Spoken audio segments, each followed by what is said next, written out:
politics, through education, through bad religion, through media, censorship. All this stuff is part of the same agenda, this New World Order agenda. And unfortunately, it's usually white America that does this because, like, amongst like just the Africans, they were not attempting to dumb each other down in any type of way. The knowledge was shared freely, and that was one of the things that drew the white American in, even because it's like, wow, oh, you guys don't mind sharing? Well, how stupid are you that you'll share with your brother when we could take all this power and manipulate it and do whatever we want with it? We were dumb for being nice, you know what I mean? And then now we're savages for being mean. I think it's funny how that works, because was it not savagery to take what was given freely, nicely, and respectfully, and just, oh, hey, let me share this with you. Let me show you something so that way you can better yourself, as opposed to accepting it, embracing it, and utilizing it in a nice, passionate, compassionate way. We instead powered it, monetized it, made it to where we are now, at least say it's a democracy, but we know it's a dictatorship. And now, and well, it's hold up. Let's talk about that word democracy. Okay, we're a republic. The word democracy is actually a bad word. The Greeks believed in democracy, where 80% of their populations were slaves. The only way you could become a citizen is if you freaking joined the military and fought for Greece. We are a republic presented as a democracy living under dictatorship. Like, you're right, I did misspeak. But no, I'm not saying you. And a lot of people, is tyranny of the masses over the minorities. You know, a lot of people are fooled into believing 51%, they can dictate what. And when we talk about minorities, we're talking about the powerless.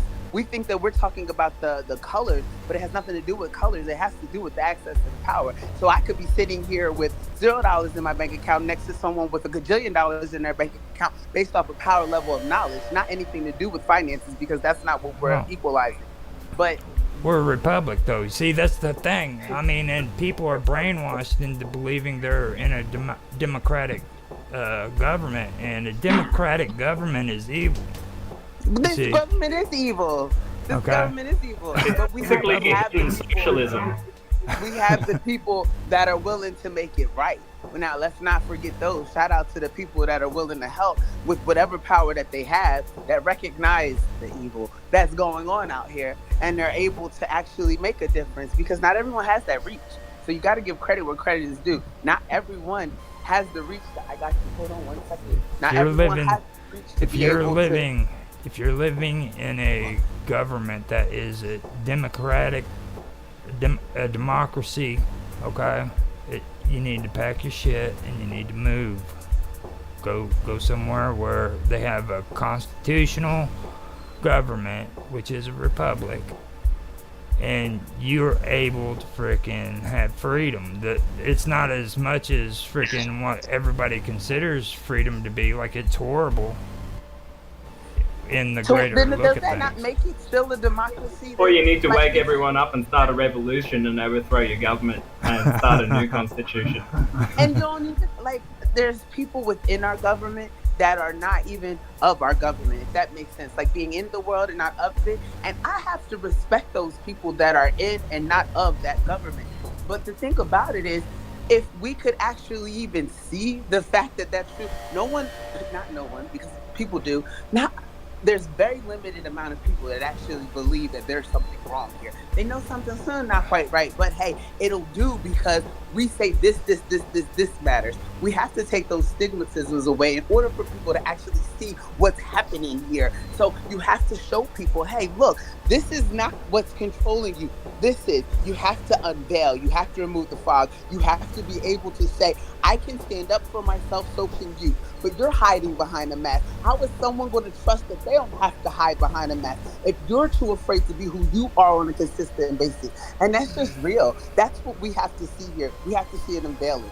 And that's the only way that people are actually going to even think for a minute that they have the power to do something with this government. That's when people are going to start, when people that are important start talking about this and showing us what's happening. Another thing too, something I need to point out here that I noticed last night when I went on that show, and Mark had the misconception about this too. When you're mentioning government, you need to understand you're not talking about like representatives or the prime minister or the president. We're talking about established government facilities where people work and they're freaking appointed. They're not elected into office. You know what I'm saying? These government facilities. The last election just showed us how corrupt the voting system is, right? I mean, Why would we even need an electoral college if our votes counted? Right. I mean, it's the secret societies that run the government. It's not the people, and that's the same in England. It's the same all over the Commonwealth. In Australia, it's the same thing. The elections are manipulated. They're not open source, and therefore it's power that rules. And we've been ruled for thousands of years, and we've been made to believe that we have representation, which we do not. And even our politicians that, like you said, are in the limelight, they're controlled by others behind them in the shadows. And you can very clearly see this with Biden, where he says stuff like, "Oh, I'm not meant to say that. I'm going to get in trouble." He says that stuff openly all the time. And that just goes to show, like, it's the shadow government, the deep state, those people, all this vernacular is out in the public now. So if anyone is ignorant to it, they're willfully ignorant, Now, a long time ago, I wrote a blog. It was called "The System We Know According to Timeline." And there's three paragraphs that I want you guys to listen to, okay? And here it is. It goes, Dean Henderson wrote a compelling blog implicating the Rothschild and Warburg families' involvement in the Federal Reserve Cartel while pointing out 8 families altogether, naming Rothschild of London, Rothschild Bank of Berlin, Warburg Bank of Hamburg, Warburg Bank of Amsterdam, and Kube Loan Bank of New York as a few of the banks involved in the monopoly. Now, I could easily mention shady transactions over oil while writing about the Rothschild family. To properly introduce my story, though, I'll identify people from different time periods. A presentation without dramatization and flair will show a timeline and illustration of today's establishment. Now, changes in the economics with energy transformation. With energy's transformation, people are delusional if they believe our single most important problem is oil. A laborer's job was made easier through industrialization and progress, but created a profound social expansion. Traditional agrarian societies in rural areas were evolving into secular and urban societies. Industrialized evolution in undomesticated and uncultivated societies remains a mystery. Britain, Europe, and the United States, though, showed what happened and what is known. Mechanization of labor and its inanimate energy sources. Okay, now illiteracy rates declined from 40% in 1950 to 200% in the year 2000, according to UNESCO. The number of the illiterate population worldwide, though, increased from 700 million in 1950 to 1,860 million by the year 2000. Rapid population growth and poor education of undeveloped countries were the cause.